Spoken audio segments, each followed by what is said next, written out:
Alright, so a couple of days, I didn't have time to make a video when this came out a couple of days ago because the anniversary dropped essentially when this news dropped, so I'm only getting to it now. But Netmarble is dropping a brand new 7 Deadly Sins game, so obviously I have to talk about it. It's related to me, right? 7 Deadly Sins channel, all that. 7 Deadly Sins Idle Adventure, so it's an idle game which already, you know, it's gonna divide people that are gonna be interested in this or not. But interestingly enough, this kind of came out of nowhere. We actually had I guess news that they were gonna drop this year. And it seems to be this year on the Netmarble, like the events that they do for investors. They were talking about the games they're dropping this and next year. By the way, Origin seems to have been delayed to next year. I don't recall exactly when we saw that it was going to be this year, but I think we did, so that was the consensus people had, that it was going to be this year, but that new information dropped that it's going to be next year. And this year we're getting this, the Idle Adventure. This is not their only idle game. I have played Tower of God, New World. It's an idle game. A lot of people like this game.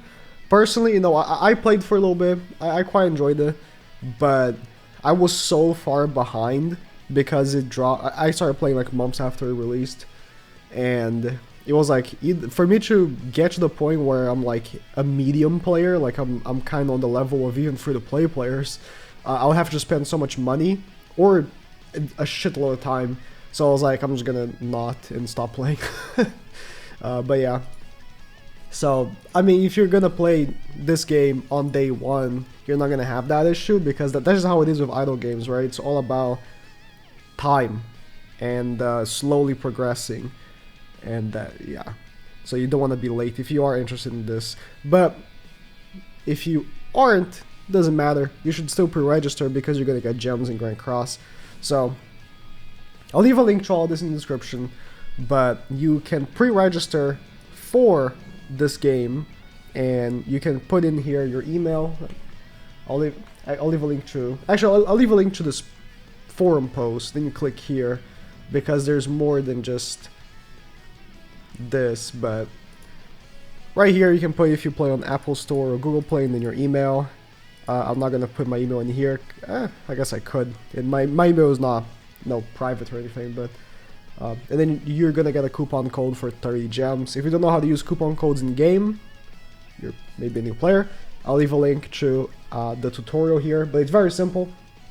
You can either do it on PC or I believe only on Android, not iOS. So if you play iOS, you have to do it on the PC or, you know, a different Android device. You just get to the coupon page if it ever loads. Yep. Put your member code, which you get from here. Oh, do they not have a picture where you get a member code? Bruh, they have it on the other website. Okay, when you open your profile, it shows right there. Netmarble ID. Put it right here. Put your server and then the coupon. While you're there, you know, you get the 30 gems from this. It says up to 60, right? So we'll talk about that in a bit. But you get the 30 gems from the pre-register. Put the code in there. Also, there's other 5 codes that you can put on. These are codes that release either on the stream for the anniversary or from other posts that they did. This person right here, Mike, I'll just say Mike because it's easier, made a post just you know, showing them. I would recommend following this guy. I think it's a guy, if you know, care for information, but it is Japanese. So I'll also leave a link to his Twitter. He does post like a decent amount of information right away when it comes out. But yeah, same thing. I'll just leave the coupons as a pinned comment, and then you just copy and paste them. I'll show what they give in game in a second. So the first code is the 7DS 5th Any, and it just gives 5 SSR pendants. The second code is the 5th Arigato, and it gives 100 Belmoth mats. Third code is Romantic, and it just gives you 5 SA coins.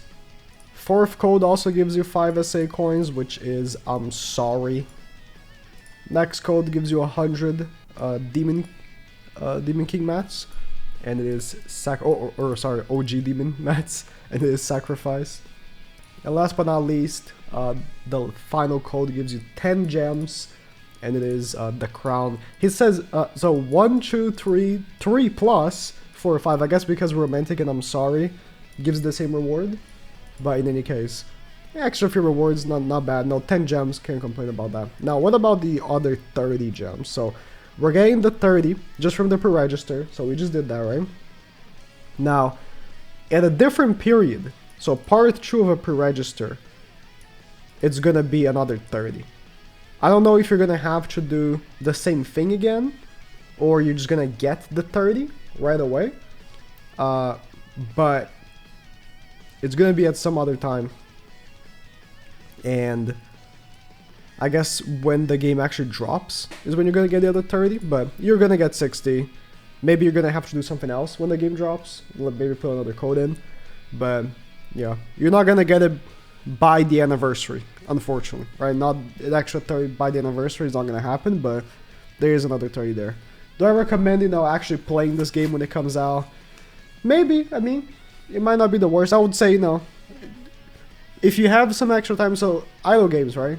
I should have kept the video on Tower of God open, but they can just be in the background while you do something else, because you're not contributing much. You're not actually playing the game. You're just selecting your team, clicking a stage, and your team does everything for you. And it's more about time passed than anything. So you log into the game, you get your rewards from like the time machine thing, and then you maybe put your characters to do something, and then you leave. And you come back maybe the next day or a couple hours later, you get more stuff. It's not like a very high demanding game. It's not like Grand Cross, right? Where Grand Cross, you have, all of this to do. A bunch of stuff. Idle games might have, the illusion of a ton of stuff, but it's really not. It's very little, and you're not spending too much time. So if you don't mind that, and you still, you just care for the 7 DLCs I play, I might make a few videos on it, depending on how the game is. If it's just like Tower of God, but 7 Deadly Sins, it's not going to be a bad game. Tower of God is a decent game. Like I said, I only quit because I was so far behind that either I would have to spend a ton of money to catch up, or spend a ton of time. And I have so much to do. I can't be spending hours and hours a day, and then spending also money, because you get hard stuck, right? Time needs to pass for you to progress, unless you spend money. So unless you're going to be there day one, you will be behind. That's what I'll say. That's what I experienced with Tower of God. And Origin seems to be a game that will never drop. So that's cool too.